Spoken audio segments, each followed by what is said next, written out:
5S is the term from the Lean philosophy for a specific methodology for maintaining order.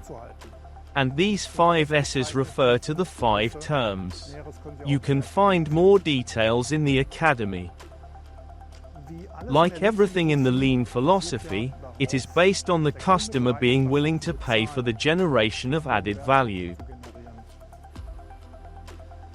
Searching times are definitely not included and are therefore considered mudas, or waste.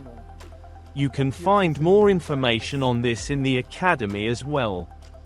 How do I implement this? The aim at a workplace is to reduce searching times.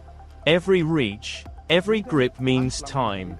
If you calculate this according to MTM, it pays off, particularly in the case of high-frequency activities, which means in series production. And every grip that cannot be performed immediately because something is still being searched for does not add value. That's why I have to create standards. Every tool and every material has its own place.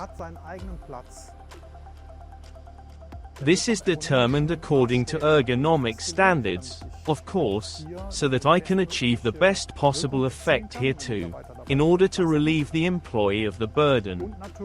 And, of course, according to the sequence in the process.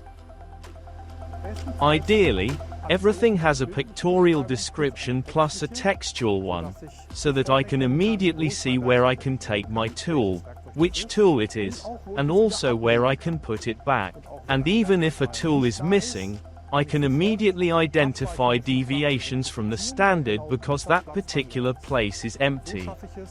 This is how I manage to place everything neatly, quickly remove it and put it back, all while adhering to the 5S rules.